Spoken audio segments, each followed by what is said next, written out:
C'est derrière ces fenêtres, au collège de Nicolette, qu'Andréane et moi avons été pensionnaires. C'est là, dans un milieu stimulant et chaleureux, que nous avons développé une grande amitié. Nous étions 4 dans notre classe et 30 collégiennes en tout. On pique-niquait sur les roches de la rivière Nicolette avec nos professeurs, les Sœurs de l'Assomption. Nous y avions nos anniversaires.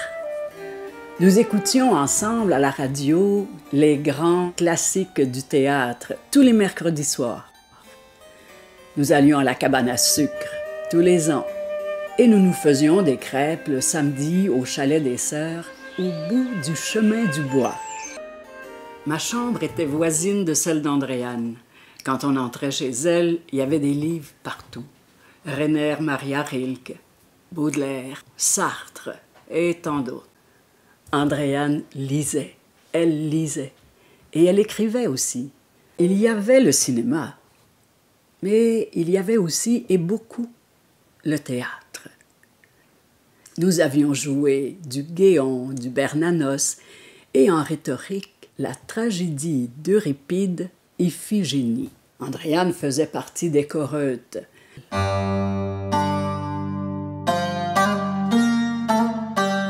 Le collège, en plus des cours, nous offrait plein d'options. L'histoire de l'art, le dessin, la diction, le violon, le chant, le piano. Andréane, elle avait choisi toutes les options. Parce que c'était la grosse part était donnée aux arts. Parce que quand on est près des arts, on devient plus humain. En cette fin de baccalauréat, Andréane obtenait la plus haute distinction, le prix du Prince de Galles. À la grande fierté de ses parents, de Pierre, même Monseigneur Martin s'était déplacé pour présider la cérémonie de collation des grades. Moi, Andréane, je retiens de ces années avec toi des mots comme complicité, affection et intensité. Grâce à toi, mes années de collège, c'est du bonheur. Beaucoup de bonheur.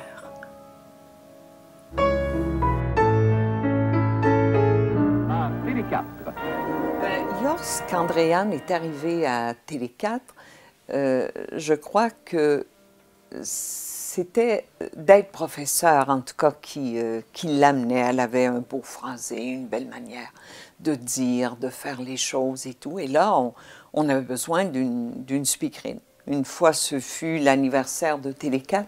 Alors, ils avaient décidé que les animateurs, hommes et femmes, on allait les promener dans les rues, tiens, pour voir le public de près. Moi, je dirais, Andréane, que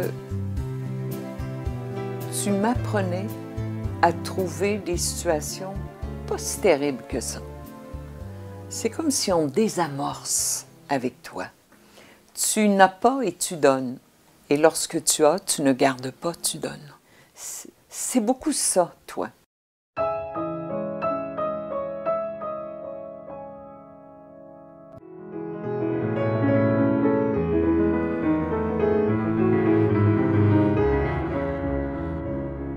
Hier, je pensais à elle, puis je me disais, qu'est-ce qu'il y a de caractéristique chez Andréane? Andréane est sentimentale, mais elle est réaliste.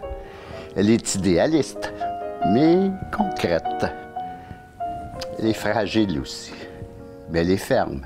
Elle est généreuse, mais pauvre. Elle est travailleuse et ordonnée. Elle est empressée.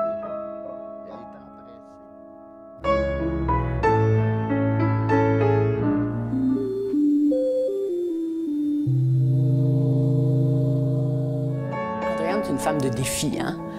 Et il n'y a pas un poste de direction dans le domaine des communications qu'elle n'a pas occupé, je pense.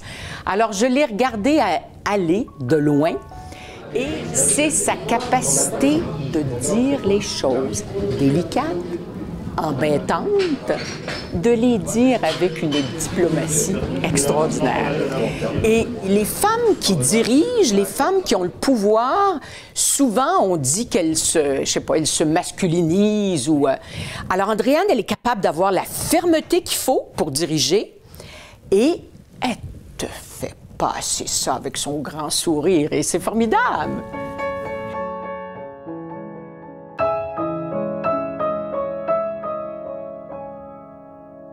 C'était à la fin des années 80 et puis Andréane avait la mainmise sur la programmation de Radio-Canada. Andréane a insufflé là une volonté et a défendu le produit canadien et le produit québécois avec toute la détermination qu'on lui connaît.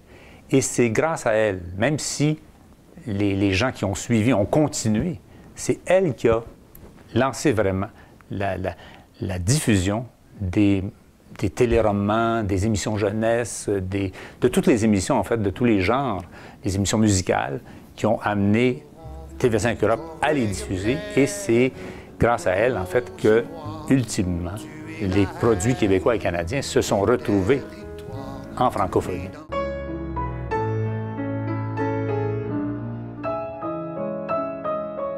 Quand je l'ai rencontrée pour la première fois, c'était chez Astral. C'était en 1994. Elle venait juste d'être nommée vice-présidente du Canal D. Elle était également présidente de l'Académie du cinéma et de la télévision. Donc, elle avait beaucoup de représentations à faire et j'ai toujours le souvenir d'Andréane, le soir, à la fin de la journée, avec la petite lumière dans son bureau, en train de préparer son discours, avec des paquets de papier chiffonnés sur son bureau. Je sais pas écrire, j'ai rien à dire, j'ai rien à me mettre sur le dos, je veux pas y aller. Là, elle chiffonnait ses papiers, il y en avait partout, complètement découragée. Et le soir, la belle Andréane, les beaux cheveux blonds, bien coiffés, les beaux ongles, les beaux yeux bleus, qui parlait sans texte, avec un grand naturel, une grande communicatrice. Aujourd'hui, parce qu'on a des faits, des choses qu'on peut vérifier, voir même par petits bouts. Au 21 juin, à notre première rencontre où plusieurs d'entre vous participiez, on avait parlé de ce qui était déjà acquis. Il y avait les probabilités, peut-être quelques promesses, mais ma carrière de politicienne vient de s'arrêter là. Elle aurait été courte. Et dans ce métier-là, il faut apprendre vite, parce que c'est un métier d'impondérable aussi. C'est quelqu'un qui sait vraiment décoder les gens. Elle a une lecture. Comme elle lisait un texte, elle est toujours dans le sous-texte, Andréane. Elle nous regarde, puis elle nous dit « Bon, Monique, t'es un peu songeuse. » Non. Oui, t'es un petit peu songeuse. Puis en fine mouche, elle vient chercher, je trouve, souvent le meilleur des personnes. Andréane, c'est toi qui m'as engagé à l'ONF. J'avais très rapidement... Tu m'as fait confiance, tu m'as donné un poste de directeur adjoint. Tu voulais aller chercher les Denis Chouinard, tu voulais aller chercher tous les cinéastes vraiment qui avaient du talent et les amener à l'ONF faire un petit documentaire, peut-être en 2 films de fiction. Tu voulais que l'ONF soit au centre de la création à Montréal, au Québec. Et puis...